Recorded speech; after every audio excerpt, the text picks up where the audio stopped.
하나님의 말씀 계시록 8장 1절부터 6절의 말씀입니다. 화면을 보시기 바랍니다.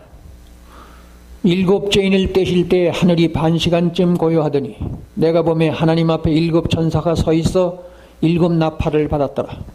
또 다른 천사가 와서 제단 곁에 서서 금향로를 가지고 많은 향을 받았으니 이는 모든 성도의 기도와 합하여 보좌 앞 금제단에 드리고자 합니다.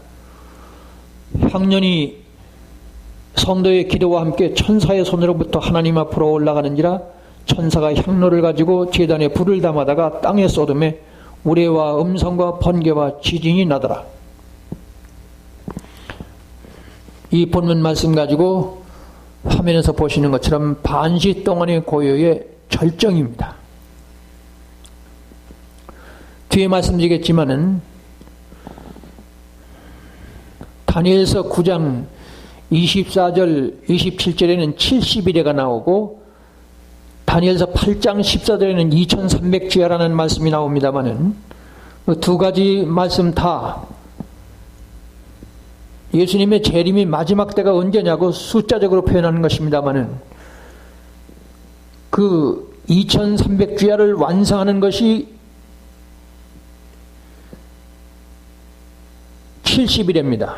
그 70일에가 70일의 마지막 한 일의 절반, 뒤에도 말씀드리겠지만은 이것을 일회의 절반, 한때 두때 반때, 그리고 1260일 42달 3일반이라고도 그럽니다마는 이렇게 여러 가지로 표현되는 중에 마지막 가장 짧은 기간을 반시 동안의 고요라고 계시록 8장 오늘 보는 말씀은 보시는 것처럼 다시 보세요. 계시록 8장 1절 6절 처음에 일곱 죄인을 떼실 때 하늘이 반시간쯤 고요하더니 뒤에 말씀드리겠지만 이 반시간이라는 말은 전혀 해석이 잘못된 겁니다.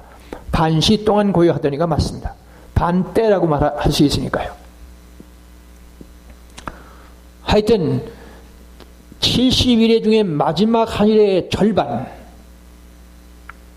그것을 여러 가지로 표현하는데 여기 반시라는 말은 그 중에 가장 짧은 시간을 표현한 말씀입니다.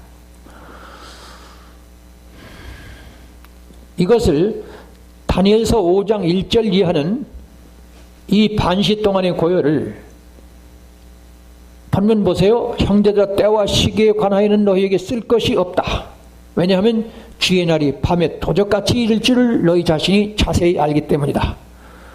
그들이 안전하다 평안하다 할 그때에 임신한 여자에게 해산고통이 이름과 같이 멸망이 호련히 그들에게 임하리니 결단코 피하지 못하리라.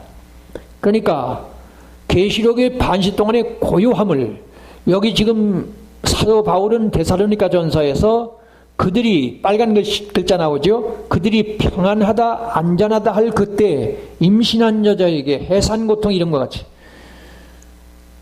여자가 만삭이 되면 동네 강아지도 안 할 만큼 모두 다 합니다. 근데 그 임신한 여자가 언제 실제로 해산하느냐 그것은 아무도 모릅니다. 사람은 아무도 모르고 번일조차도 모릅니다. 다만 하나님 아버지께서만 아시죠. 그런 그 임신한 여자를 비유해서 그런데 해산할 때 그들이 평안하다 안전하다 할 그때 지금 이 시대가 그렇게 평안하고 안전할 말세가 그렇다 그 말이에요.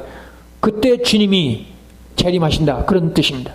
반시 동안의 고요를 지금 이 데살로니가 전서 바울의 표현입니다.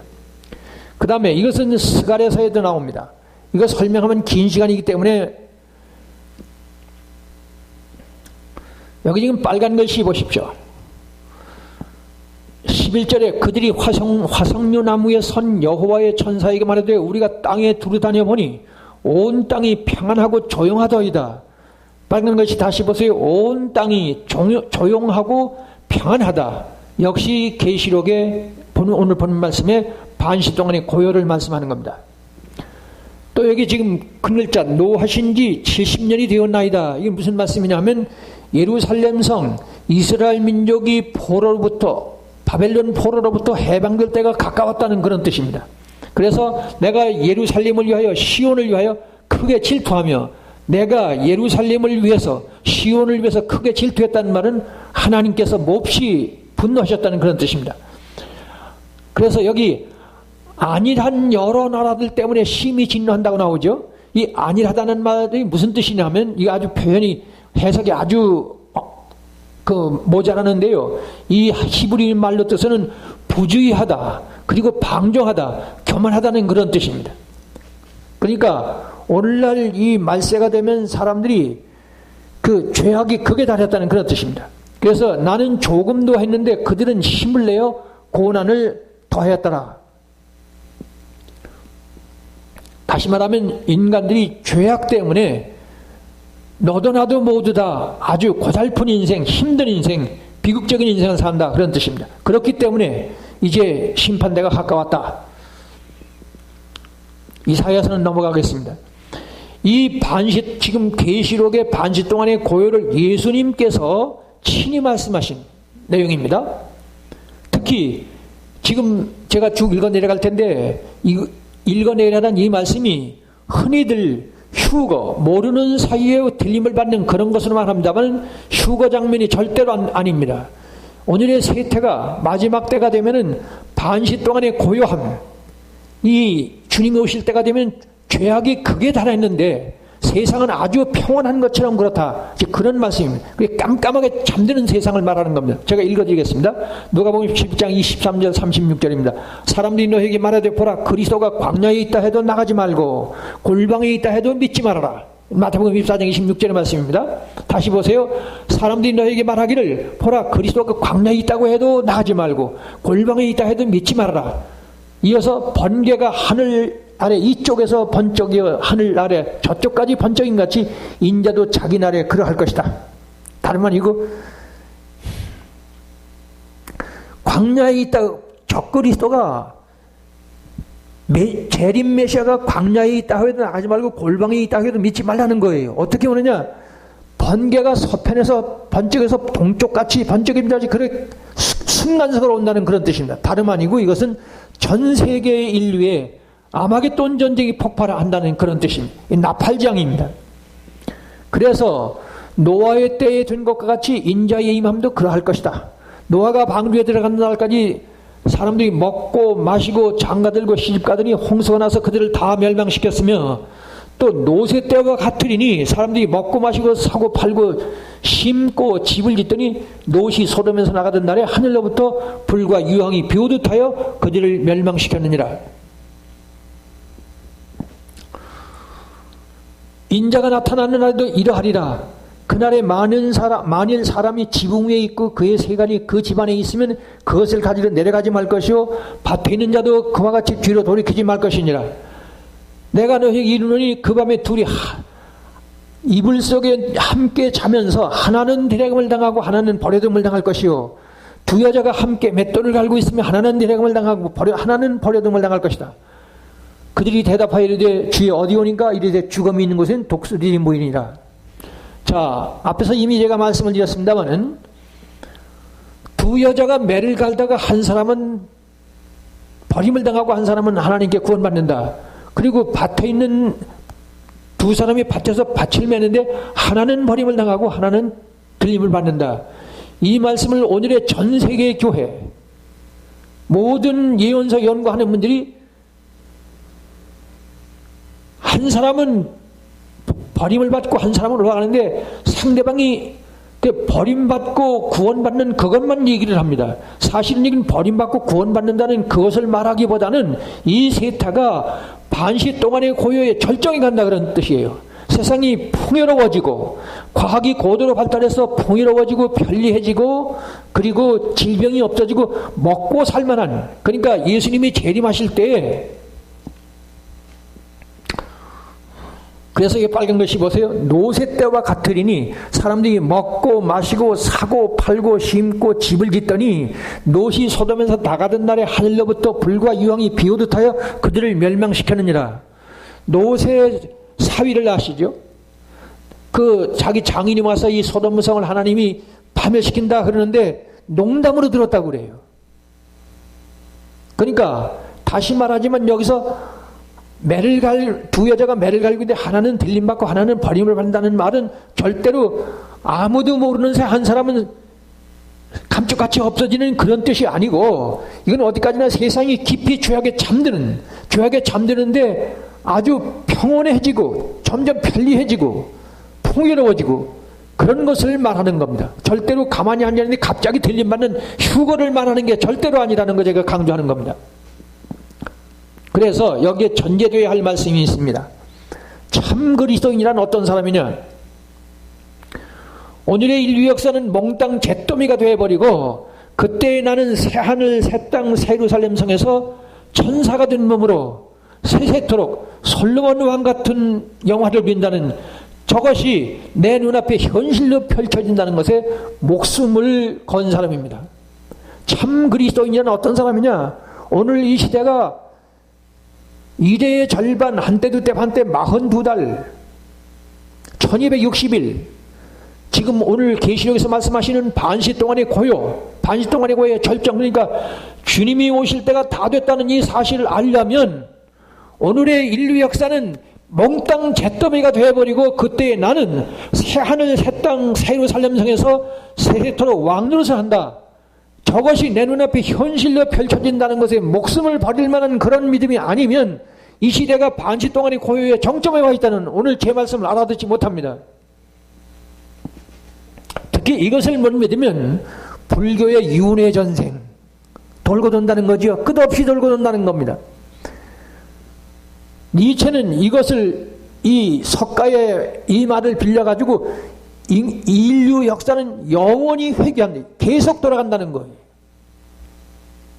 그러니까 비유를 들면 자기 제자들에게 운동장을 실컷 마음대로 돌아라, 실컷 돌다가 그 후에 일은 내 마음대로 하라. 그 돌다가 마는 거예요.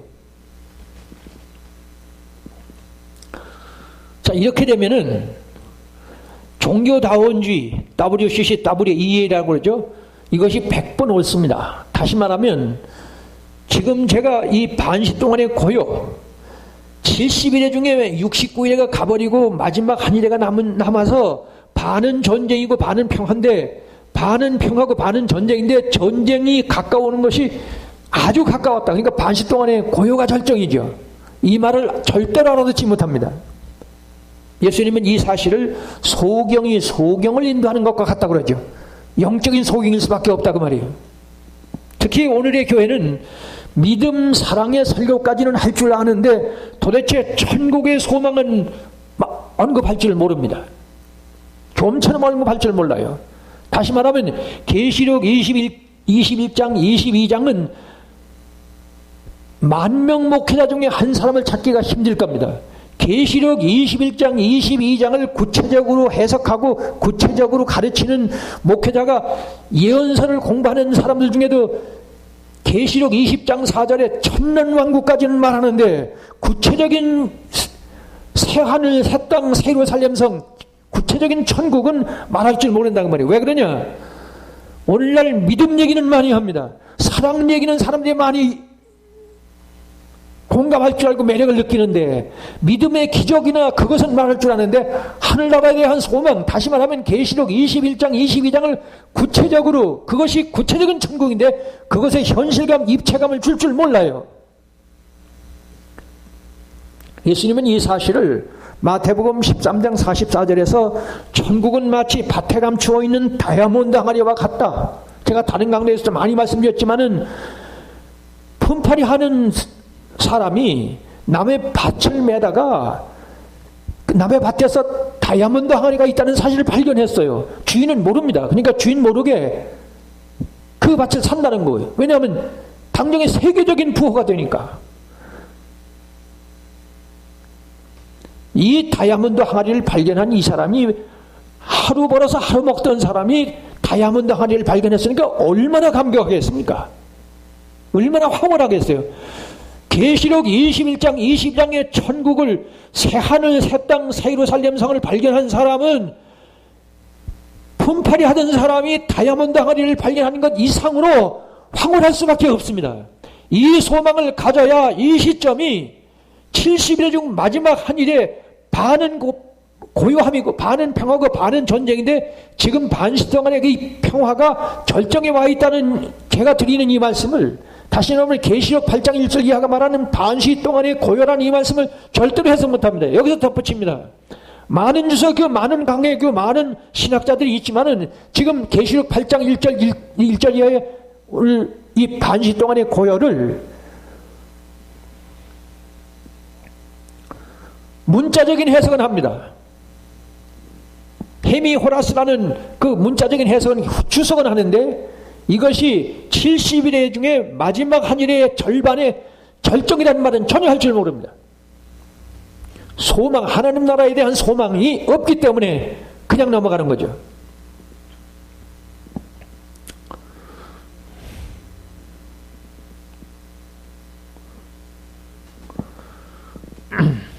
그래서 계시록 8장 1절입니다.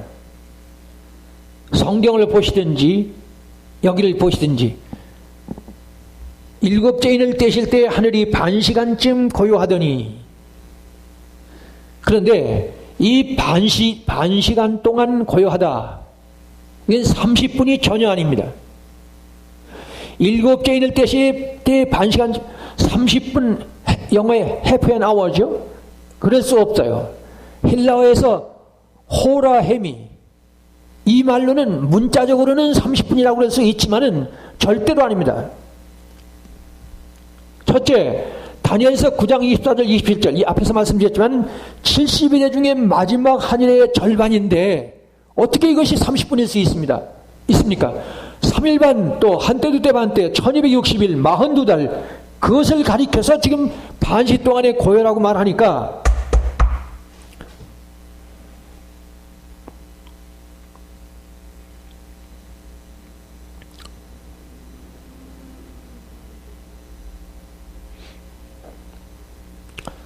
다시 말합니다. 70일의 중에 마지막 한 일의 절반을 3일반 한때도 때반때 42달 1260일 3일반 이런데 이것은 30분이라고 해석하면 절대로 안 된다 그 말이에요. 이거는 전 세계 교회가 정신 차려져야 할 소리입니다.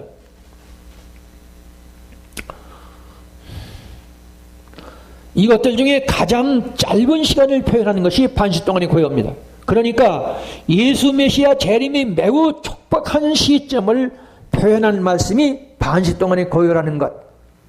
둘째는 70일에는 다니엘서 8장 14절 2300주야의 그 완료 시점을 뜻하는 시점이기 때문에 그렇습니다. 특히 1945년 2차 대전에서 69일에까지와 2300주야가 동시적으로 종료됐습니다. 그 이유는 2300주야의 기점을 알렉산더의 출생연도인 BC 356년으로 해야 하기 때문에 그렇습니다. 제가 이걸 설명해 드리겠습니다.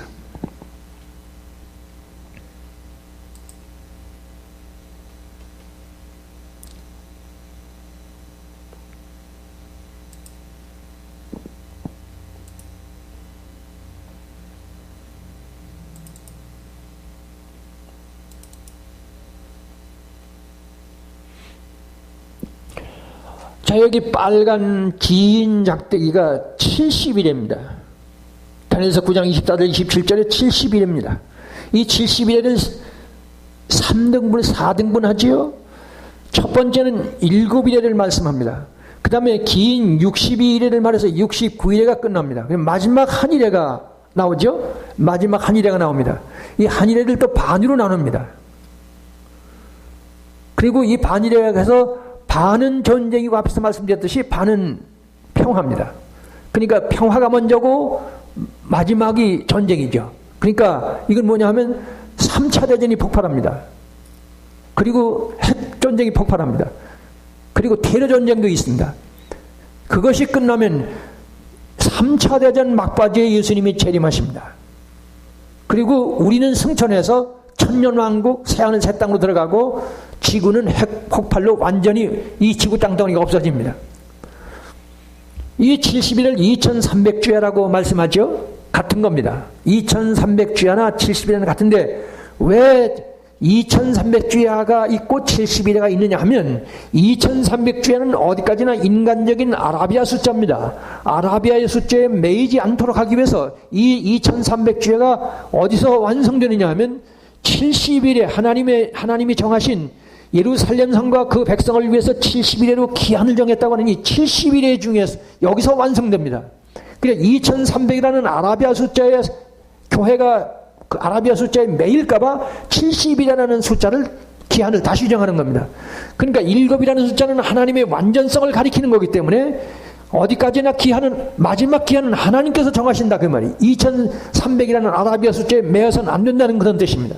자, 중요한 건 뭐냐면 이 2300주야가 2300주야와 69일에까지가 1945년 2차 대전에서 끝났다고 제가 말하는데 무엇을 기준으로 하느냐? 알렉산더의 출생연도인 356년으로 합니다. 그렇게 되면은 2300에서 356을 빼면 1944가 됩니다. 그러니까 2차 대전이 1945년에 끝났으니까 1년이 차이가 나지 않습니까? 그건 어디에서 해석되어야 하느냐 하면 이 말씀도 길게 해야 하지만은 1260일 다니엘서 12장 11절 12절에 보면은 1260일까지 그리고 1290일도 지나고 1335일까지 기다리는 사람은 복이 있다 이런 말씀이 나옵니다. 이게 뭘 말씀하느냐 하면 70일의 중에 마지막 한 일회가 늘 1260일이라고 그러지 않습니까? 그걸 날짜로 말하면 1260일이고 달수로 말하면 42달 아닙니까? 3일반 한때 두때 반때 그러니까 1260일이라는 말은 어디까지나 70일의 중에 반시 동안의 고요를 말하는 겁니다. 평화기간을 말하는 겁니다. 그런데 그 1260일을 거기다 30을 더해서 1290일이 되고 또 그랬는데 거기다 이번에는 30이 아니라 45일을 보태면 1335일이 되지 않습니까? 뭘 말하느냐 하면 마지막 69일회가 지나고 마지막 이제 70일회가 끝나갈 때 마지막 믿음을 지키는데 끝까지 믿음을 지키는 그러니까 1260일이 됐으니까 이제 와이드는 안 오시니까 또 30일이 더해져도 안 오시니까 거기다 45일까지 연장이 되는 그러니까 예수님의 재림이 왜 이렇게 늦느냐 그런 마음을 절대로 먹어서는 안 된다는 그런 의미에서 1260일에다가 30일을 더하고 또 1290일에다 45일을 더하는 아무리 늦어도 끝까지 믿음을 지키는 끝까지 기다릴 줄 아는 사람이 복이 있다는 말씀입니다. 제가 이 말씀을 왜 하느냐 하면 알렉산더의 출생년도 356년으로 하는 그러면 알렉산더 왜 어떻게 돼서 356년 알렉산더로 하느냐?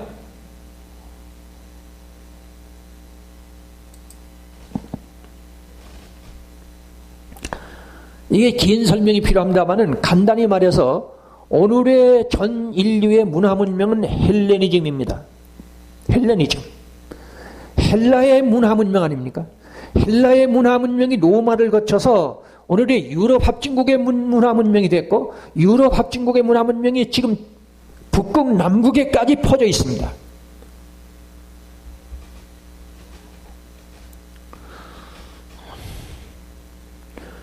뒤에도 다시 말씀드리겠지만은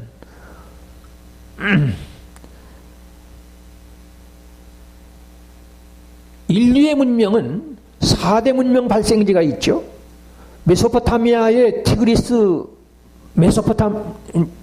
유프라데스 강의 문명이 있고 그리고 이집트의 나일강 문명이 있고 인도의 인더스강 문명이 있고 그리고 중국의 황하 문명이 있지 않습니까? 이 네 가지 문명 중에 메소포타미아 문명이 헬레니즘이 됐는데 그 헬레니즘이 유럽 문명이 됐고 그것이 전 세계에 퍼졌습니다. 그런데 이 헬레니즘을 시작한 것이 물론 그리스에서 오늘의 문명이 시작됐지만은 그 그리스 문명을 전 세계화시킨 것이 바로 알렉산더입니다. 그건 역사가들이 모두 다 인정합니다. 그렇기 때문에 알렉산더의 출생연도인 356년에서 2300에서 356년을 빼면 1944년이 되고 거기에 차이가 나는 건 1945년으로 앞에서 제가 말씀드렸죠?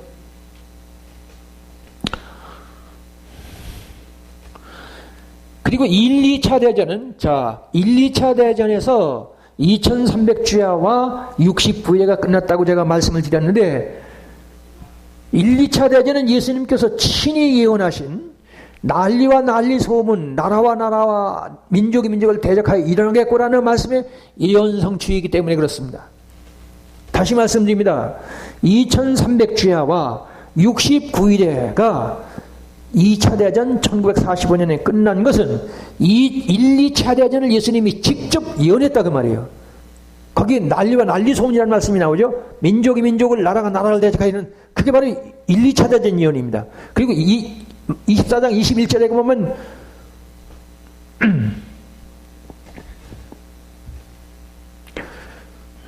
창세 이후로부터 전에도 없고 후에도 없을 큰 환란이 있다. 그게 바로 3차 대전이고, 29절부터 31절에 해가 어두워지고 달이 빛을 잃고 하는, 그래서 하늘에서 별들이 떨어진다는 건 바로 핵전쟁을 말하는 겁니다.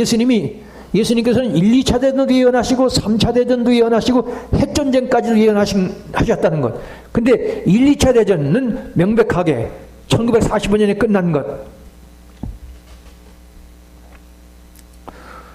따라서 간단히 말하면 반시 동안의 고요라는 말씀에서 고요의 뜻은 1945년 2차 대전이 끝난 후 3차 대전 폭발까지의 잠깐 동안의 휴전 내지 정전이라는 말이 정확한 해석입니다. 다시 읽어드릴게요. 반시 동안의 고요라는 말씀에서 고요의 저 뜻은 1945년 2차 대전이 끝난 후에 3차 대전 폭발까지의 잠깐 동안의 휴전 혹은 정전이라는 말이 정확한 뜻입니다. 따라서 2019년 현재는 2019에서 1945를 빼면 74년째라는 뜻입니다. 그러니까 폭풍전야의 절정에 와 있다는 말이 맞습니다. 그리고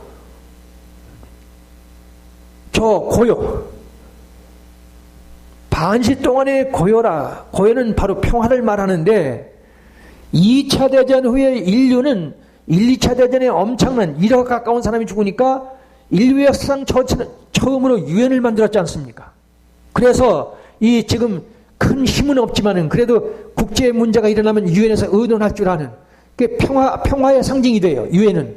그리고 올림픽이 4년마다 열리지 않습니까? 월드컵도 열리지 않습니까? 이것이 정기적이죠. 인류 역사 이래 이만한 평화를 구가하는 것은 없었습니다. 그러니까 지금은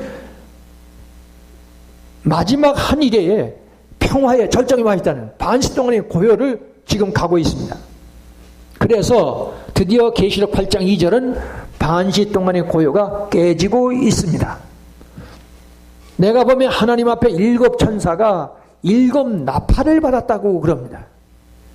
7 천사가 7 나팔을 받았다는 말이 무슨, 우선 나팔이란 뜻은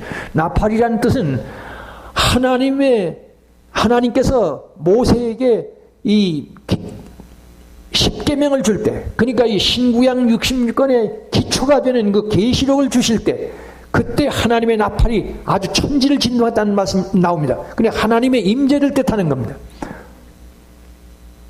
두 번째는 다윗 임금이나 솔로몬 왕의 임금이 즉위할 때 나팔을 불었습니다. 그리고 전쟁이 폭발할 때 또 나팔을 불었습니다.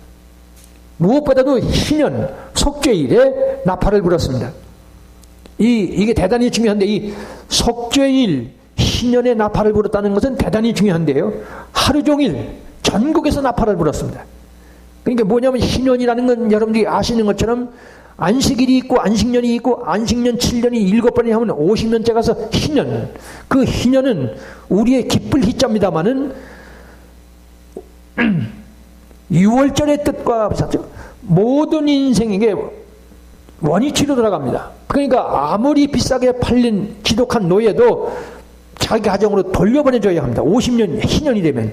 그리고 모든 부채, 아무리 많은 부채도 깨끗이 다 청산됩니다. 그러니까 뭘 말하느냐 하면 인생을 다시 한번 처음서부터 출발하는 겁니다. 그러니까 예수님이 재림하시면 우리 인생을 다시 시작하거든요. 그런 뜻에서 여기서 희년에서 나팔을 불었다는 것은 대단히 중요합니다. 하여튼 나팔이라는 뜻은 이런 뜻을 가지고 있습니다. 그리고 일곱 나팔을 제가 여기서 다른 데서 많이 말했기 때문에 안 합니다만은 일곱 나팔입니다. 일곱 나팔. 그냥 나팔이 아니라 일곱 나팔이라고 그러죠. 내가 보면 하나님 앞에 일곱 천사가 일곱 나팔을 받아다니는 일곱 천사가 일곱이 두 번 들어가죠. 일곱이라는 숫자는 다시 말씀드리면 하나님의 완전을 상징한 숫자이기 때문에 그렇습니다. 그래서 그러면 일곱 나팔, 이 계시록에는 흔히들 하는 말로 인재앙이 있고 나팔재앙이 있고 대접재앙이라는 게 있습니다. 사람들이 그 인재앙도 나팔재앙처럼 생각하고 저 대접재앙처럼 그렇게 똑같은 전쟁으로 착각하지만 전혀 그런 게 아닙니다. 그건 다만 서면상으로 이렇게 전쟁이 일어난다는 사실을 교회가 알도록 깨우치는, 그건 어디까지나 예고성, 미리 알려주는 것이지 실제 재앙이 아닙니다. 나팔재앙이 3차 대전이고 그리고 테러전쟁이고 그리고 대접재앙은 핵전쟁을 말합니다. 제가 여러 번 말씀드렸지만 계시록을 제가 단어 하나도 의심 없이 완벽한 논문으로 읽습니다. 그렇기 때문에 제가 이 8구장, 계시록 8구장의 테러전쟁과 3차 대전, 그리고 특별히 16장 12절부터 17절에 핵전쟁을 아주 문자적으로 말할 수 있습니다. 하여튼 나팔재앙이라는 말은 전쟁이 일어난다는 예고성, 하나님의 심판이 됐으니까 정신 차려라. 이게 사람이 3분의 1이 죽거든요. 3차 대전에서 사람이 3분의 2 죽습니다. 임사호천이라는 말을 여러분들이 잘 아실 겁니다. 그 임사호천이라는 사람이 죽음 앞에 가서는 자기 인생을 다시 돌아본다는, 그러니까 이렇게 편리하고 풍요롭고 이렇게 평화로울 때는 인간은 죽음을 잘 생각하지 않지만 암 선고를 받는다거나 죽음 앞에 가서는 자기 인생을, 하나님을 찾게 되죠. 그래서 사람 3분의 1이 죽어서 길가에 이 시체가 너부러지고 그리고 폭탄이 와서 떨어지면 누군지 하나님을 찾습니다. 그러니까 나팔재앙은 무슨 뜻이냐? 온 세상은 하나님의 심판이 오고 하나님의 나라가 와서 완전히 악은 심판하고 새하늘 새 땅 예루살렘 성이 이 땅에 임재한다는, 온 세계는 이 사실을 알아라 하는 그런 뜻에서 나팔. 군대 가면 취침 나팔이 있고 그리고 전쟁 나팔이 있고 그리고 식사 나팔이 있습니다. 그 바로 나팔을 모두 알아라. 하여튼 나팔재앙은 온 세계는 다 알아라. 그런데 그게 뭐냐? 전쟁입니다. 나팔재앙은 전쟁인데 왜 나팔이라고 그러느냐? 나팔재앙이라고 그러냐? 온 세상은 전쟁이 일어나면 이 땅에 하나님의 심판이 오는 줄 알아라. 그런 뜻에서 이거를 명확하게 알아야 합니다. 그래서 계시록 두 번째는 8구장에 세 가지 화가 나오는데, 이 세 가지 화는 아까 앞에서 이미 말씀드렸지만은 계시록 9장에서 테러전, 그리고 사람이 3분의 1 죽는 3차 대전, 계시록 16장 12절 21절에 핵전쟁, 이 세 가지 전쟁을 화라고 말합니다.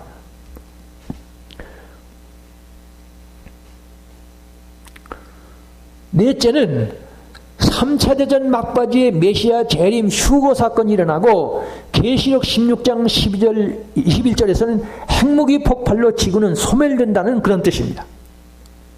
그래서 계시록 19장은 예수 메시아께서 재림하시는 공중 혼인잔치가 있고 20장에는 천년왕국이 나옵니다.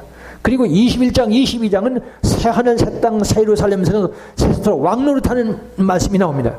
그래서 이런 이 어마어마한 전쟁과 함께 예수님이 재림하셔서 드디어 우리 앞에 새하늘 새 땅 새 예루살렘 성에 천국이 펼쳐지는, 그것이 오기 직전까지의 때를 가리켜서 정점을 반시 동안의 고요라고 말씀하는 겁니다. 그런데 여기서 주의할 것이 있습니다. 저것들의 시작, 다시 말하면 3차 대전 핵전쟁, 그것이 끝나고 새하늘 새 땅 새 예루살렘 성이 우리 앞에 펼쳐지는 그것의 시작, 저것들의 시작은 3차 대전 폭발 직전에 먼저 교회의 기도와 향이 절대적 필수 요건이라는 겁니다.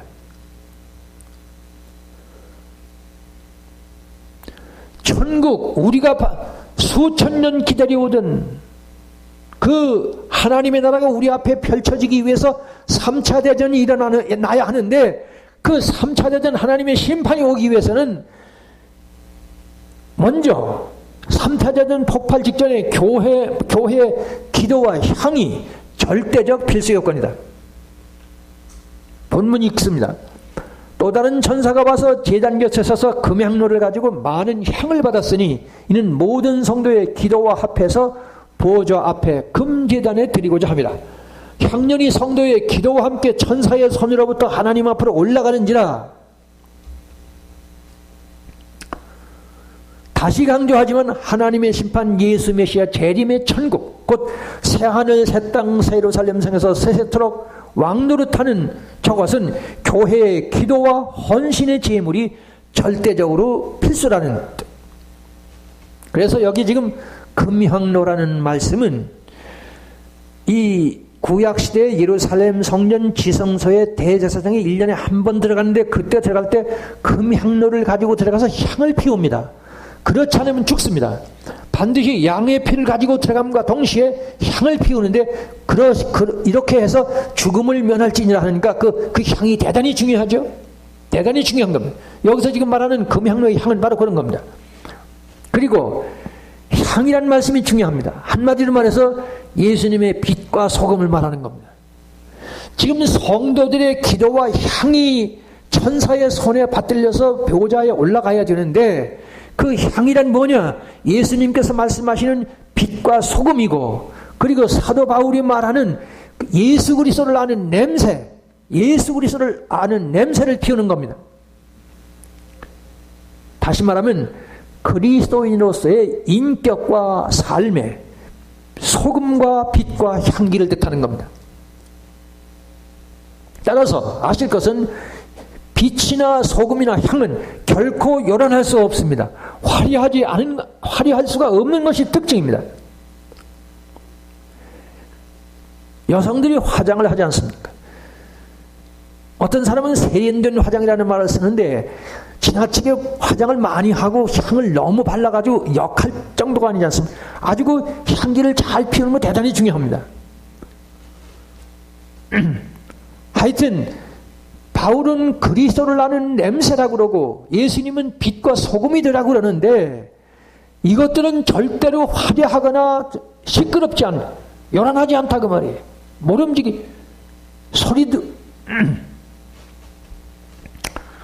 그런데 이렇게 고상한 향기, 고차원의 그리스도인의 인격을 말하는데 여기에는 그것보다 더 중요한 것은 기도가 우선돼야 한다는 겁니다. 왜냐하면 아무리 세계적인 성자라고 할지라도 주님께서 가르친 기도에서 하나님 아버지와 사도신경의 하나님 아버지의 고백을 10년 깊은 곳으로부터 고백하지 않으면 아무리 고상한 인격을 가져도 그것은 무효입니다.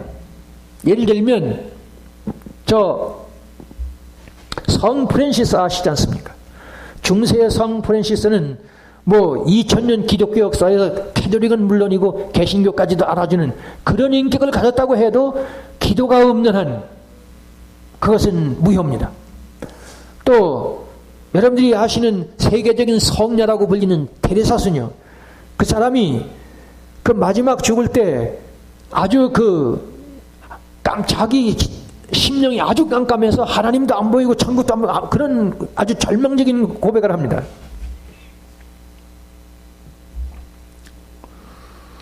그러니까 아무리 성자 소리를 들어도 세계적인 영웅 소리를 듣는 그런 성자라고 할지라도 아무리 고상한 인격을 가졌다고 자랑할지라도 심령 깊은 곳으로부터 하나님께 대한 신앙 고백적인, 그리고 주기도문이 가르쳐주는 그런 기도를 드리지 않으면 안 되다. 기도의 중요성, 기도와 향이 중요하다는 뜻입니다. 그래서 여기서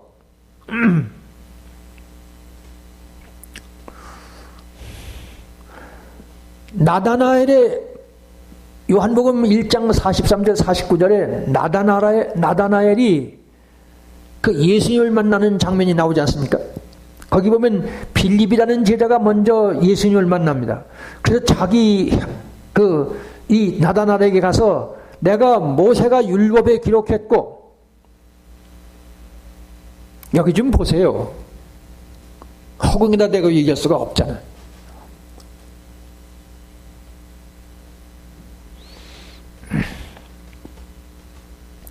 빌립이 나다나엘을 만나가지고 내가 모세가 율법에 기록했고 모든 선지자가 예언한 바로 메시아를 내가 만났다 그러니까 이 나다나엘이 빌립을 향해서 그게 누군데? 그랬더니 나사렛 예수, 나사렛 동네 예수님이라고 그러니까 아주 나다나엘이 아주 비웃죠? 무슨 그런 소리를 하느냐고. 그런데 예수님이 갑자기 이 나다나엘에 나타났습니다. 나타나가지고 제일 먼저 처음 만났는데 그대는 참 이스라엘이라 내 속에 간사한 것이 없다는 거예요. 이 간사하지 않다는 것 참 아주 대단히 중요합니다. 전혀 꾸밀 줄 모른다는 얘기. 그러니까 돌이켜 어린아이가 된 바로 그런 얘기예요. 너는 돌이켜 어린아이가 됐다는 그런 뜻이에요. 간사한 것이 없다. 너는 참 이스라엘 사람이다.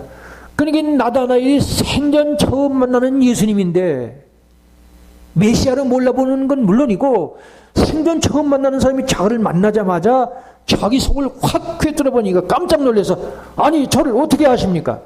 그때 이 나다나엘을 향해서 예수님이 하시는 말씀이 내가 무화과 나무 아래 있을 때 너를 봤다 그러거든요. 뭘 말하느냐? 이 나다나엘은 이스라엘 민족의 도탄에 빠져서 이 영적으로 아주 깜깜한 이 세대에서 대단히 하나님 앞에서 울부짖는 울는 기도를 안 할 수가 없는 그런 평생의 기도를 드리는 사람이거든요. 근데 내가 바로 기도할 때 내 음성을 다 들었다는 그런 얘기. 왠지 우리가 여기서 들어야 할 것은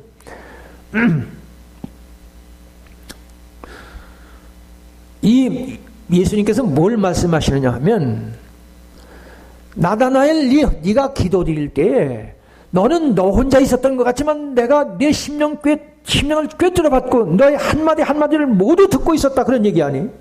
제가 이 얘기를 왜 꺼내느냐 하면 예수 메시아께서는 나다나엘과 같은 기도를 드리는 사람들의 기도에 의해서 그것이 있어야 공자나 석가나 뭐 소크라테스 같은 그런 성자 말고 성프린스 같은 사람 말고 하나님 앞에 기도 드리는 사람들, 다시 말하면 하나님의 사람 모자라지만 하나님의 뜻을 따라 살고자 하는 그 인격의 향기와 동시에 기도가 합쳐지면 드디어 하나님의 상달에 천사의 손에 의해서 기도가 향은 올라가고 그렇게 되면 인류 역사는 심판이 되고 우리는 새하늘 새 땅에 들어간다.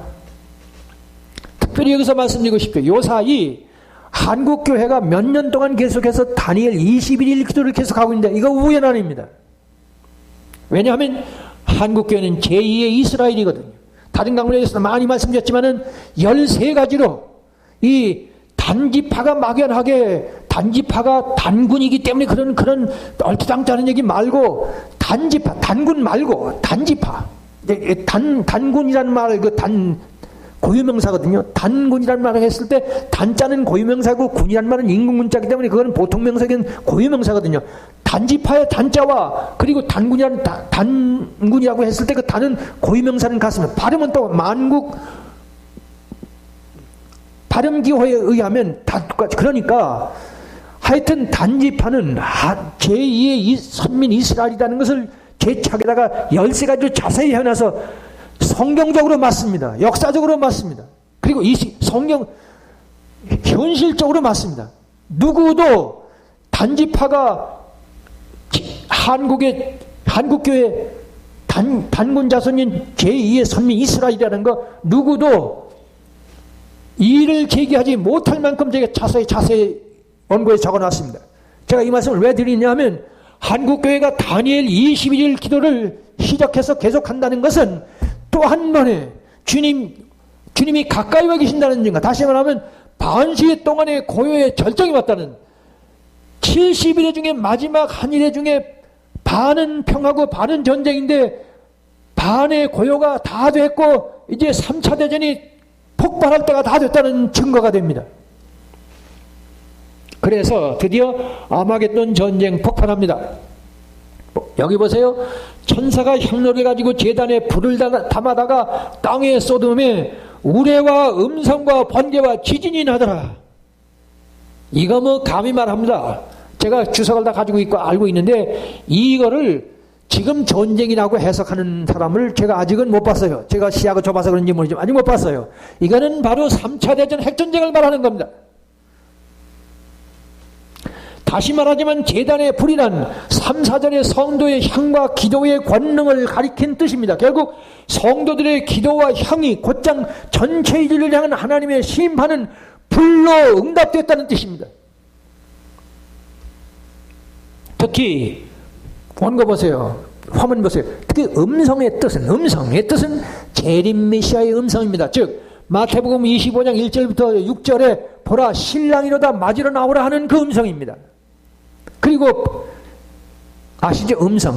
자, 여기 화면 자세히 보세요. 본문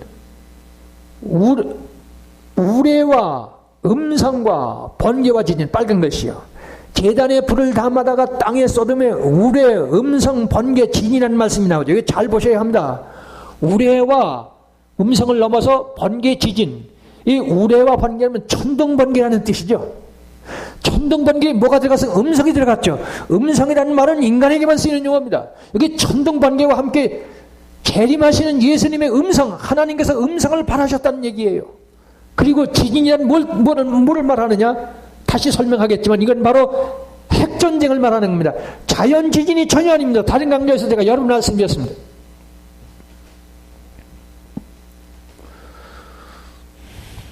그러니까 우리는 이 지금 3차 대전과 함께 우리는 휴거되고, 그리고 불신세계에는 지존자의 음성, 우레, 번개, 지진, 핵전쟁으로 망한다. 이게 자 다시 보세요. 우레와 번개와 지진, 우레와 음성과 번개와 지진이 네 가지 중에 음성은 하나님의 음성을 말하는 것이고, 그리고 지진이라는 말은 핵전쟁을 말하는 것이고, 우레와 번개는 천둥번개예요. 천둥번개 같은 지진은 핵전쟁을 말하는 것이고, 거기에 음성이라는 말은 재림하시는 예수 그리스도의 음성입니다. 따라서 주의할 것, 다시 강조합니다. 지진이라는 말씀은 계시록 16장 12절 21절에 일곱째 천사의 대접을 땅에 쏟음에, 사람이 땅에 있어 온 이래로 이 같은 지진이 없었더라와 동일한 말씀으로 자연 지진이 아니고 오늘의 적그리스도의 70번 지구를 잿더미로 만들 핵무기가 드디어 폭발하게 될 아마겟돈 전쟁을 말씀하는 겁니다. 5절 다시 보세요. 자, 읽어보세요. 천사가 향로를 가지고 제단에 불을 담아다가 땅에 쏟으니까 우레와 음성과 번개와 지진이 나더라.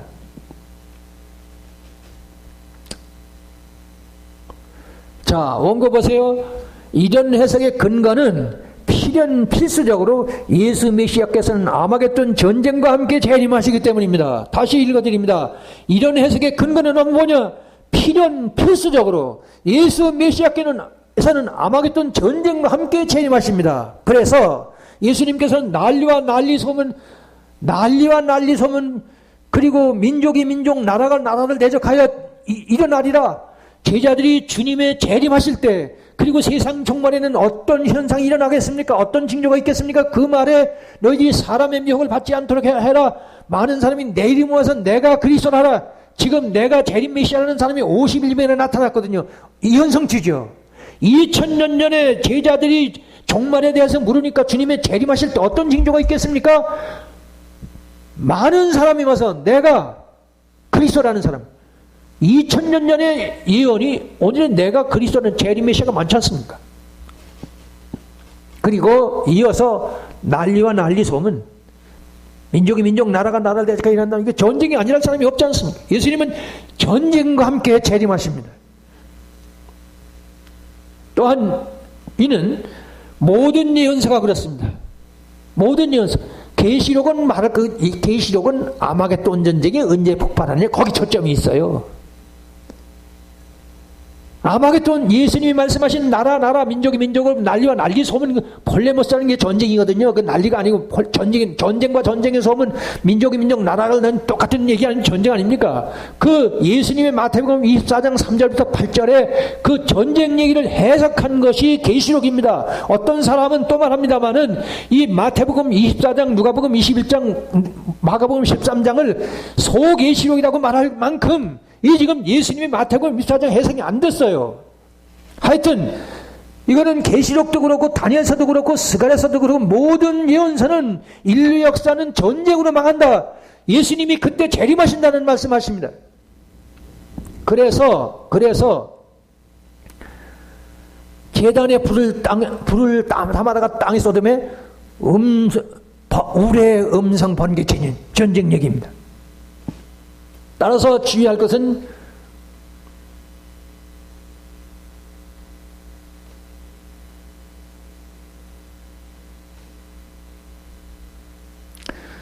특히 여기서 알아둬야 합니다. 전쟁. 예수님은 전쟁과 함께 오신다. 이게 언제부터냐?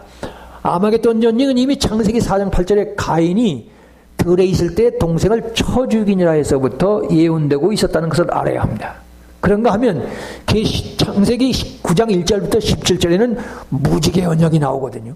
이 무지개 언약을 전쟁이라고 해석하는 사람은 하나도 없어요. 2000년 기독교 역사에 없습니다. 제가 감히 말합니다. 그러나 제 책에는 자세히 썼습니다. 1000명의 신학자, 10,000명의 목회자가 와도 아무 말도 못할, 이의를 제기하지 못할 것을 적어놨습니다. 보십시오. 그리고 14장에는, 계시록 14장에는, 거기는 아브라함이 자기의 집안에서 기른 318명의 군대를 가지고 그때 5대4의 세계대전이 일어났는데 거기 들어가서 자기의 조카 롯과 식구들과 그 재산을 몽땅 건져내는 그런 얘기가 나옵니다. 아브라함의 개인 생애에서 12장부터 25장까지 아브라함의 생애인데 그 중에 세계대전이 왜 나오느냐? 아무리 큰 전쟁이 일어나도 아브라함의 후손으로 오신 예수 메시아를 자기 구주로 고백하는 사람들은 털끝 하나 상하지 않는다. 아브라함은 318명의 수십만이 싸우는데 318명을 데리고 가서 자기 조카 식구들 다 거내는 재산까지 다 가지고 나오거든요. 그 얘기입니다. 제가 무슨 말씀을 드립니까? 예수님은 전쟁과 함께 재림하신다는 얘기가 벌써 창세기 4장 8절에 하나님 앞에 범죄한 아담 하와의 후손 두 아들이 있었는데 형제가 자라고 있었는데 형인 가인이 동생을 쳐서 죽였다는 얘기는 왜 하느냐? 다른 강좌에서는 많이 말씀드렸지만은 인류는 하나님 앞에 범죄했기 때문에 끝내 전쟁으로 인류는 멸절한다는 선언입니다. 그러니까 예수님이 전쟁과 함께 오신다는 게 당연한 얘기 아닙니까?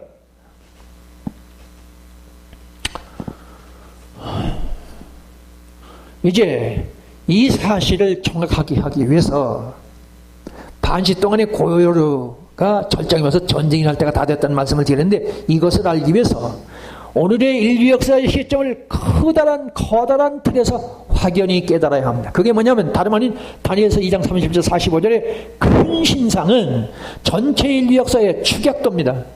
전체 인류 역사는 이렇게 진행돼서 완성된다, 끝난다는 말씀이 다니엘서 2장에 느부갓네살 왕의 꿈의 큰 신상이 바로 인류 역사의 축약도입니다. 이 축약도라는 말씀 정신 차려 들어주시기 바랍니다. 특히 예수님께서 친히 다니엘의 말한 말하고 지목하셨기 때문입니다. 자, 이 큰 신상을 보시겠습니다.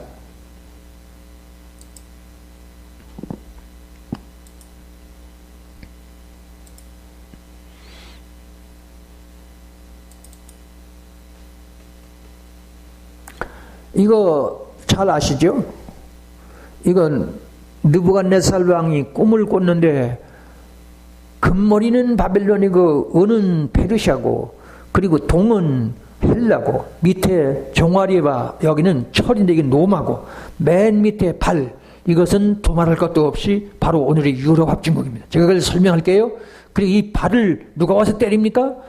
손으로 하지 않으면 오늘날 말하면 포크레에 있는 삽도 하나도 안 되는데 손대지 않은 인간의 손이 가지 않은 돌이 떠서 어디를 때리느냐? 머리를 때리지도 않고 가슴을 때리지는 바로 발을 치니까 이 큰 신상이 여름타장의 겨가처럼 완전히 퍼져서 없어져 버리고 그 우상을 친 돌은 온 천하를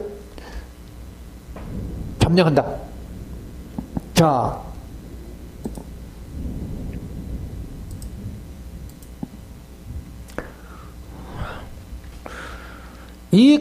여기서 아실 것은 앞에서 보여진 이 큰 신상이 고스란히 오늘의 역사의 현실이 돼버렸다는 사실을 잊으시면 안 됩니다. 다시 보세요. 앞에서 보여드린 여러분들이 보신 그 큰 신상이 오늘의 인류 역사에 고스란히 현실이 되었다고요. 한마디로 말해서 바벨론에서 시작된 메소포타미아 문명이 바로 바벨론 문명 아닙니까? 그 바벨론 문명이 바벨론을 페르시아가 이기고 페르시아를 헬라가 이기고 헬라를 로마가 이기고 로마가 헬라의 문명을 받아서 오늘의 유럽 합중국이 됐지 않습니까? 그런데 이 유럽 문명이 전 세계를 지금 지배하고 있습니다. 그래서 여기서 아셔야 할 것은 지금 이 큰 신상의 이것이 오늘의 인류 역사의 현실이 됐어요. 다시 말하면 이집트의 나일강 앞에서 말씀드린 메소포타미아 유프라테스강 메소포타미아 문명 인더스강 그리고 중국의 황하 문명 이 네 가지 중에 바로 메소포타미아 문명 바벨론으로부터 시작된 이 큰 신상 바벨론 문명을 만들어낸 메소포타미아 문명 거기서 시작돼서 그것이 오늘의 전 세계 문화 문명이 됐다 그 말이에요.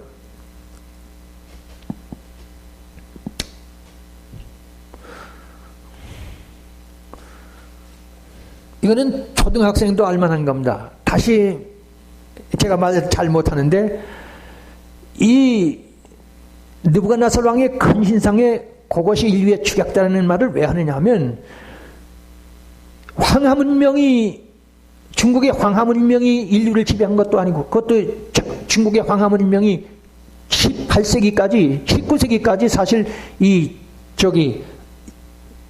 중국의 황하 문명이 과학이 고대로 발달했습니다. 그러니까 인도의 인더스 문명도 아니고 이집트의 나일강 문명도 아니고 메소포타미아 문명에서 시작된 바벨론에서 페르시아에서 헬라를 넘어서 로마에서 거쳐서 오늘의 유럽 합중국이 돼서 유럽 합중국이 온 세계 문명을 지배하니까 지금 인류의 지격다는 말이 정확하지 않습니까?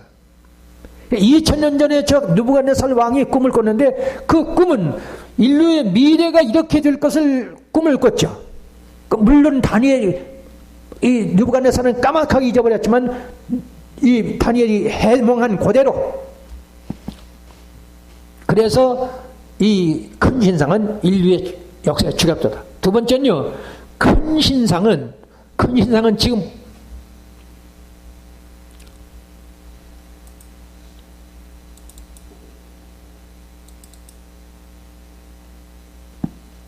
이 큰 신상은 맨 머리는 금입니다. 그 다음엔 은입니다. 그 다음엔 동입니다. 그 다음엔 철입니다. 발은 철도 아니고 흙도 아닙니다. 점점 금은 노철, 흙도 철도 무가치해졌어요. 이 의미가 있어야 되잖아요. 왜 해필 금이고 왜 그 은이고 점점 무가치해졌느냐? 그건 다름이 아니고 이걸 절대 모르면 안 됩니다. 이 바벨론 시절 그리고 페르시아 시절 헬라 시절 로마 2000년 전 아득한 고대 문명 아닙니까? 호랑이 담배 피던 시절 문명으로 아주 미개한 그런 때 아닙니까? 지금은 이 바벨론 문명에 비하면 그야말로 하늘과 땅 차이 아닙니까? 근데 점점 무가치한 건 금로부터 흙도 발도 아니에요. 흙도 철도 아니에요. 완전히 무가치하죠. 왜 그러냐? 인간이 볼 때는 이 바벨론 시대는 아득한 미개한 시대라고 생각하죠. 우리는 이렇게 고도의 문명을 발달해서 살기 좋은 시대라고 그러지 말하지만 하나님의 눈으로 보았을 때는 인류 역사는 계속되면 될수록 점점 더 하나님의 진노를 살만한 죄악이 관영한 세대가 된다. 무가치한 하나님의 진노를 살만한 그런 역사가 되어버린다는 그런 선언입니다.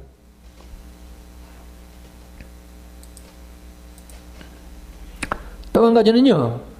앞서 이미 말씀드렸지만은 손으로 하지 아니하고 또인 돌은 바로 머리도 아니고 사람을 죽이려면 머리를 치든지 적어도 가슴이나 배를 차야 적지 않습니까? 발을 때리지 않습니까? 앞에서 말씀드렸듯이 이 발은 오늘의 유럽 문화 문명을 말하거든요. 이 유럽 문화 문명이 전 세계를 지배할 때 예수님은 재림한다는 그런 뜻입니다. 특별히 여기서 잊지 않아야 할 것이 있습니다. 이 느부갓네살 왕이 꿈을 꿔놓고 아주 까맣게 잊어버립니다. 아주 까맣게 잊어버려요. 근데 생각해 보세요. 근데 다니엘이 와가지고 이 느부갓네살 왕이 자기 꿈을 못 맞추면 몽땅 죽이겠다는 거예요. 그러니까 지금 다니엘도 죽게 생겼어요. 다니엘이 나타난 지가 어떻게 합니까? 다니엘 당신 이러이러한 꿈을 꿨잖아. 그러니까 그 느부갓네살이 깜짝 놀라죠. 근데 들어보세요. 이 지금 꿈은 느부갓네살 왕이 꿨는데 지금 다니엘은 이 느부갓네살 왕의 꿈을 자기의 꿈처럼 환하게 얘기합니다.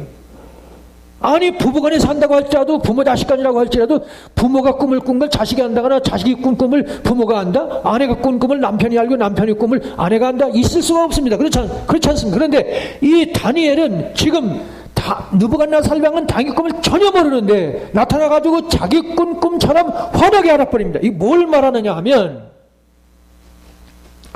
말세지 말의 교회와 복음 사역자는 제2의 다니엘이어야 한다는 뜻입니다. 왜냐하면 하나님 앞에서의 교회와 복음 사역자의 사명은 오늘의 인류 역사의 뿌리를 말할 줄 알아야 합니다. 그리고 현재를 자세히 해석할 줄 알아야 합니다. 그리고 미래를 미래는 어떻게 될 것이라는 것을 모든 인생들 인류 앞에서 특별히 교회 앞에서 확실하게 가르쳐야 합니다. 여기서 알아야 합니다. 공자는 조문도는 석사가이라는 말을 아침에 진리가 뭔지를 알면 저녁에 죽어도 한이 없다 그러죠. 이걸 가지고 불가지론자고 하라고 그러는데 소크라테스 서양 철학의 비조인 소크라테스도 진리를 모르겠다는 의미에서 불가지론자고 그건 공자도 마찬가지였습니다. 그러니까 인류는 공자나 소크라테스가 몰랐듯이 인류는 점점 지금 뭐 때문에 사는지 왜 존재하는지 전혀 모릅니다. 인류 역사의 미래를 전혀 모릅니다. 그런데 오늘의 복음 사역자와 교회는 이 인류 앞에 인류의 뿌리가 어딘지를 말해야 하고 오늘의 시대는 어느 시점에 와 있다는 걸 얘기해 줘야 하고 인류 역사는 장차 하나님의 심판 아래에 있다는 사실을 전 세계에 알려야 하고 특별히 20억의 그리스도인들에게 환하게 알려줘야 합니다. 그것이 바로 지금은 느부갓네살 왕의 꿈의 본 큰신상 뜻입니다. 그래서 덧붙일 것은 예수님께서 친히 이 다니엘서를 인용하셨다는 사실입니다. 인류 역사의 종말 심판을 당신의 재림에 관한 말씀에서 인용하셨습니다. 그러므로 너희가 선지자 다니엘이 말한 바 멸망에 가져가는 것이 거룩한 것에서 산 것을 보거든 그때 유대인인 자는 산으로 도망할지어다 지붕에 있는 자는 집안에 있는 물건을 가지고 내려가지 말고 밭에 있는 자는 자기 것을 가지고 뒤로 돌이키지 말지어다 그날에는 아이 벤 자들과 젖 먹이는 자들에게 화가 있으리로다 너희의 동안은 이 겨울이나 안식이 되지 않도록 기도하라. 이는 그때 큰 환란이 있겠습니다. 창세로부터 지금까지 이런 환란이 없었고 후에도 없으리라. 이 말씀에서 멸망에 가증한 것이란 위에서 말한 유럽 합중국입니다. 적그리스도의 자연과학 및 문화 문명을 지목하신 뜻이 멸망에 가증한 것입니다. 즉 적그리스도의 자연과학이 예수 메시아의 십자가의 대속의 은혜를 대체하려 할 것이라는 예언의 말씀입니다. 그래서 또 한 번 자연과학을 잠깐 보셔야 합니다. 여러 번 말씀드렸습니다마는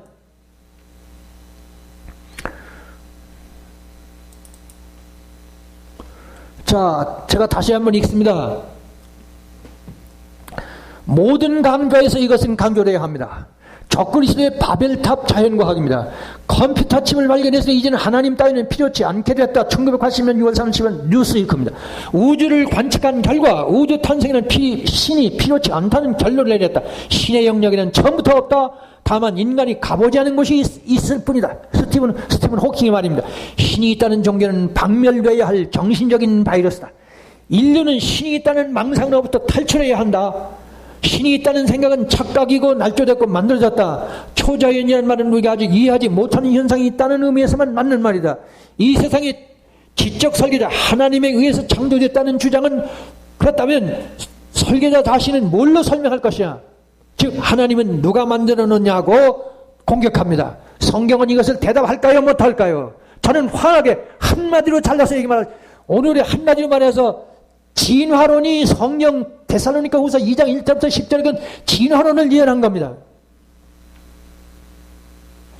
영국에는 이 진화론 때문에 1980년 이후에 9천여 교회가 문을 닫았고 2000년 이후에는 매주 평균 4개의 교회가 문을 닫고 있는데 이것이 1970년대부터 시작되었습니다. 제가 알고 있는 존경하는 교수님이 하필 그날 예배를 드리고 폐쇄하는 교회에 가서 예배를 드렸는데 그때 그 교회가 1972년도였습니다. 오직 한 가지 자연과학 진화론 때문입니다. 다윈은 영국 사람이거든요. 21세기 과학자들은 눈으로 보이지 않고 이성으로 이해할 수 없는 신의 영역에 본격적으로 발을 들여놨다. 1910년 10월 28일 조선일보입니다. 진화론자들의 최후 발악의 소리를 들어보십시오. 진화는 인간을 창조했다. 뭐라고요? 진화가 인간을 창조했습니다. 그리고 인간은 기술을 창조했다고 합니다. 인간은 발전하는 기술과 합심해서 차세대의 기술을 창조하고 특이점 시대에 이르러서는 인간과 기술 간의 구별이 사라진다. 100년 걸릴 것 같던 산업기술이 1년에 벌어지는 것이 충분히 발달한 기술의 속성이므로 우리의 생각보다 특이점은 훨씬 임박해 있다. 요컨대 자연과학의 영생부활을 공언할 정도입니다. 그러나 알 것은 저 과학은 지구를 화약고로 만들었습니다.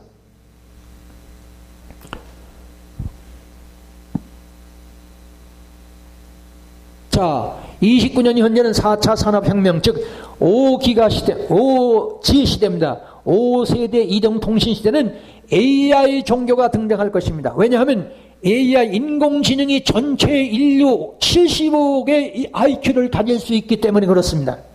즉 인간의 영생 부활은 물론이고 식량과 에너지 문제를 다 해결하고 서울 부산을 16분 만에 주파는 비행기가 플라잉카가 나옵니다.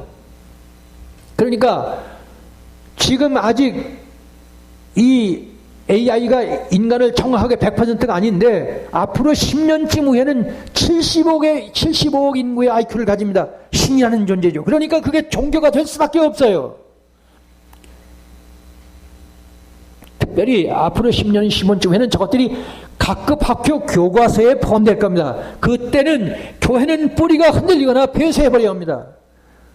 묻습니다만 이 사실을 아니오할 사람이 있겠습니까? 너무해요. 너무해. 너무한다고. 어떻게 그렇게.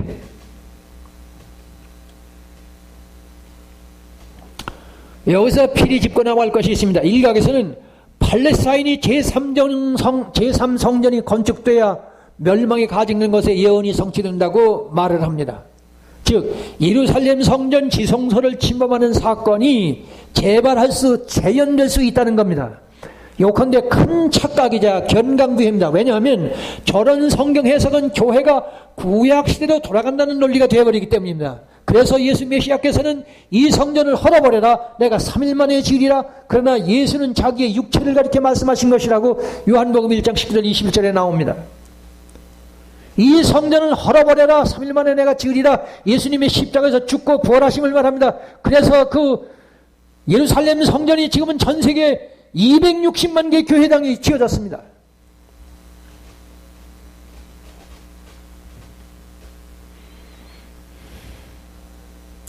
다시 확인하지만 적그리스도는 어디까지나 오늘의 복음의 강단에 예수 그리스도의 복음의 말씀을 대체하겠다는 적그리스도의 자연과학의 주인공인 유럽 합중국을 지목하신 뜻입니다.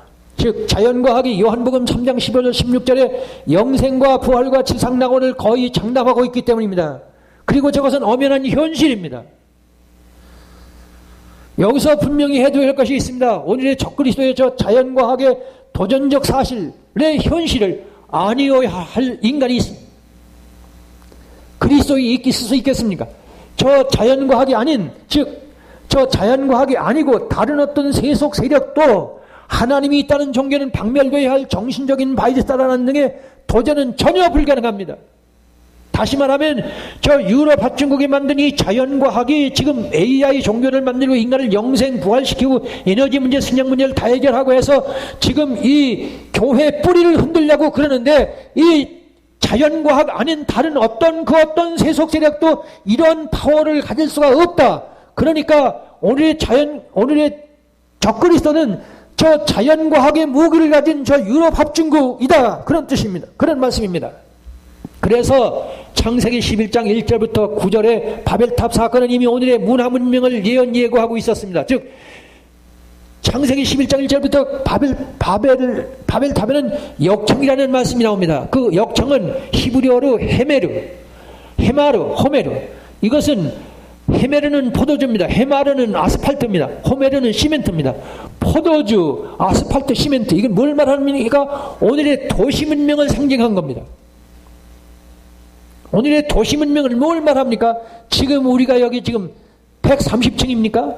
이 롯데탑, 저 중동에는 뭐 거의 200층각, 그 바로 그 상징이죠. 도시문명은 빌딩입니다. 그 빌딩이 뭘로 만들어집니까? 시멘트로 만들어집니다. 아스팔트 아시죠? 이 지금 창세기 11장 1절부터 9절의 바벨탑은 포도주고 아스팔트고 시멘트라 그 말이에요. 그래서 계시록 18장은 무너졌도다 무너졌도다 큰 성 바벨론이여 힘센 천사가 큰 맷돌 같은 돌을 바다에 던지며 이르되 큰 성 바벨론이 이같이 비참하게 던져져 결코 다시 보이지 아니라고 말씀합니다. 그래서 반시 동안의 고요란 뭐냐? 적그리스도의 자연과학, 핵폭발, 곧 아마겟돈 전쟁에 의한 파멸이 시작되기 직전까지 잠깐 동안의 폭풍전야의 평화기간을 가리킨 뜻입니다. 그래서 예수님께서도 멸망에 가증한 것이라 말씀하신 겁니다. 따라서 여기 또 확인해 줄 것은 적그리스도는 결코 어떤 특정 개인일 수 없습니다. 로마 교황이라고 그래요. 로마 교황이 어떻게 아마겟돈 전쟁의 주인일 수 있습니까? 말도 안 되죠. 또 유럽 통합의 대통령, 총통이라고 그럽니다. 그것도 개인을 말하는 게 아닙니다. 유럽 합중국 전체를 말하는 겁니다. 또 이슬람이나 푸틴이라고 말합니다. 혹은 월드 거버먼트, 그러니까 세계 정부라고 말. 세계 정부가 어떻게 나올 수가 있습니까? 오늘의 국제 상황에서. 공상도 지나친 공상입니다. 그래서 예수님께서는 잘 들으시기 바랍니다. 친히 많은 사람이 내 이름으로 와서 내가 그리스도를 하는 많은 사람을 미혹하리라. 많은 적그리스도가 나타나서 많은 사람을 미혹한다는 겁니다. 그때 사람들이 그리스도가 여기 있다 저기 있다 해도 믿지 말라, 광야에 있다 해도 나가지 말고 골방에 있다 해도 믿지 말라, 번개가 동편에서 나서 섭벽임까지 번쩍임같이 인자의 임함도 그러하리라. 죽음이 있는 곳에는 독수리들이 모일지니라. 여기서 한마디 잘 들어주시기 바랍니다. 마태복음 24장, 그거는 바로 적그리스도가 어떤 존재냐고 가르치는 건데, 그것은 여기 말씀하는 것처럼 골방에 있다 해도 나가지 말고 광야에 있다 해도 믿지 말아라. 이어서 무슨 말씀합니까? 죽음이 있는 곳은 독수리들 모인다. 적그리스도는 바로 전쟁의 주인공이고 오늘의 문화문명 핵폭탄을 만든 전쟁의 주인공이라는 것을 예수님이 명백히 가르치는 겁니다. 다시 말합니다. 마태복음 24장은 적그리스도가 어떤 존재냐를 가르치는 겁니다. 그게 바로 문화문명의 주인공, 멸망에 가증한 것의 주인공, 그리고 전쟁의 주인공이라는 겁니다. 눈을 뜨는 방법 얘기 안 할 수가 없습니다. 잠깐 더 합니다. 한 3분만 더 합니다. 예수 메시아만이 유일 절대 진리라는 결정적 증거 및 그의 권위는 성경은 예언과 성취의 진리라는 것을 발견하면 됩니다. 그 중에 한 가지만 예를 듭니다. 내가 예수님이 가야바의 법정에서 재판을 받을 때 아무 말씀도 안 한다는 게 이사야 53장 9절에 나오죠. 그 말씀에 예언 성취처럼 아무 말도 안 하니까 이 가야바 제사장이 답답하니까 한 가지만 묻겠다. 우리 민족이 수천 년 기다려왔고 저 예언자들이 예언한 그 메시아가 그대인가라. 어만 대답해라. 그러니까 그때 예수님이 즉석에서 대답합니다. 네가 말했다. 이어서 말씀하십니다. 인자가 권능의 우편에 앉아있는 것을 너희들이 볼 것이고 하늘 구름을 타고 오는 것을 보리라. 두 가지 말씀하시죠. 권능의 우편에 앉는 것이란 무슨 뜻이냐? 메시아 선언입니다. 지금 예수님이 하나님의 권능의 우편에 앉아 계십니다. 뭘 말하느냐? 전 세계는 기독교 문화문명의 지배를 받고 있습니다. 유럽의 문화문명이 전 세계를 지배한다는 말이 무슨 뜻입니까? 유럽의 문화문명은 어디까지나 예수 그리스도의 복음에 기초한 문화문명입니다. 전 세계를 지배하고 있습니다. 그래서 다른 데서 말씀했습니다. 교회가 존재하지 않는 인류는 단 1초도 전쟁을 할 수가 없습니다. 하여튼 정치, 견제, 사회, 문화 모든 면면에서 전 세계는 기독교 문화 문명의 지배를 받고 있는 것은 예수님께서 권능의 우편에 앉았다는 확증적인 증거입니다. 그러니까 여기서 덧붙여 말씀해야죠. 인자가 권능의 우편에 앉는다는 말씀이 현실이 된 것처럼 하늘 구름을 타고 온다는 것도 현실이 될 것 아닙니까? 제가 지금 무슨 말씀드립니까?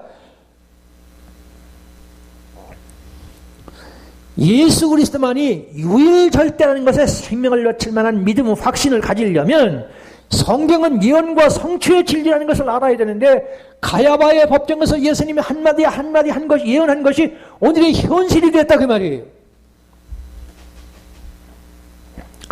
한마디 더 해야 합니다. 마태복음 20장 24절은 우리의 천국 보증서입니다. 왜냐하면 예수 메시아께서는 인자로서의 어디까지나 인자입니다. 메시아가 아니고 인자로서의 목숨을 기록된 말씀의 예언 성취를 위해서 버리셨기 때문입니다. 그래서 나도 내 목숨을 버릴 만한 기록된 말씀의 예언 성취를 가지고 있을까? 만일 아니라면 분명히 알아둬야 합니다. 자, 예수님께서요 성만찬을 하시면서 이것은 많은 사람을 위해서 흘리는 나의 피 곧 언약의 피다. 인자는 기록된 대로 간다고 합니다. 그게 무슨 소리냐? 신구약 66권 아까서 말씀드렸죠. 모세의 율법에 기록되어 있고 수많은 선지자가 예언한 그 예언대로 십자가에서 죽고 부활하신다는 예언입니다. 기록된 말씀대로라는 말씀 그런 뜻이에요. 그래서 제가 드리고 싶은 말씀은 하나님의 사람 적어도 복음 사역자는 내가 목숨을 버릴 만한 구체적인 성경 말씀 구절이 있어야 합니다.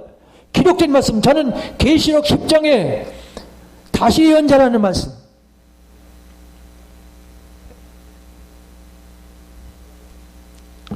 내 입에는 꿀처럼 날지만 입에는 쓰다는 말씀이 현실이기 때문에 저는 기도할 때마다 기록된 말씀대로 주님께서 기록된 말씀에 목숨을 걸었듯이 저도 그렇게 할 것입니다라는 기도를 드리고 있습니다. 자, 이제 결론은 말씀드립니다. 마태복음 25장 1절 열 처녀 비유를 잘 아시죠? 등불 준비는 했지만 끝내 버림을 받았습니다. 그래서 바깥 어두운데 쫓겨나 슬픔에 이를 갈고 있죠. 그 저주는 어디서 왔느냐? 때를 경시하고 무시하고 소홀히 했다는 겁니다. 기름은 준비했어요. 그런데 뭘 못했느냐? 때를 의식할 줄 몰랐어요. 신랑이 언제 나타날 것이냐? 그 때를 망각했어요. 경시하거나 무시하거나 소홀했습니다. 오늘 이 시대에 많은 열심히 있는데 예수님이 재림한다는 건 알지만은 어느 때에 오느냐 그것을 말도 못하게 만들어요. 마태복음 24장 때와 기한은 때와 그날과 그 시는 테스 헤메나스 에키네스 카이 호라스는 우리 영어의 데이 앤 아워입니다. 다시 말하면 가을이 되면 단풍이 들고 황금들판이 되고 과일이 열면 그것은 가을이라는 것은 모든 사람들 알고 심지어 귀뚜라미가 먼저 울어요. 그런데 별을 베는 여름에 농사를 지어서 이 별을 베는 몇 날 몇 시에 베는 건 농부가 결정합니다. 그건 하나님도 간섭하지 않으셔요. 그러니까 제 책은 그날과 그 시는 몰라도 계절은 알아야 합니다. 여름이라는 계절을 말씀하시고 난 다음에 그날과 그 시라는 것을 잊지 말아야 합니다. 자, 그래서 오늘 제목이 반시 동안의 고해의 절정은 한반도부터 평화가 시작돼서 팔레스타인까지 가면 3타 대전 카운트다운에 들어갑니다. 제가 오늘 말씀을 드린 목적이 여기 있었습니다. 다시 읽어드립니다. 반시 동안의 고해의 절정은 한반도에서부터 시작해서 평화부터 시작돼서 이스라엘과 팔레스타인까지 가서 팔레스타인과 이스라엘 사이에 평화협정이 맺어지면 그때는 카운트다운에 들어간다는 것.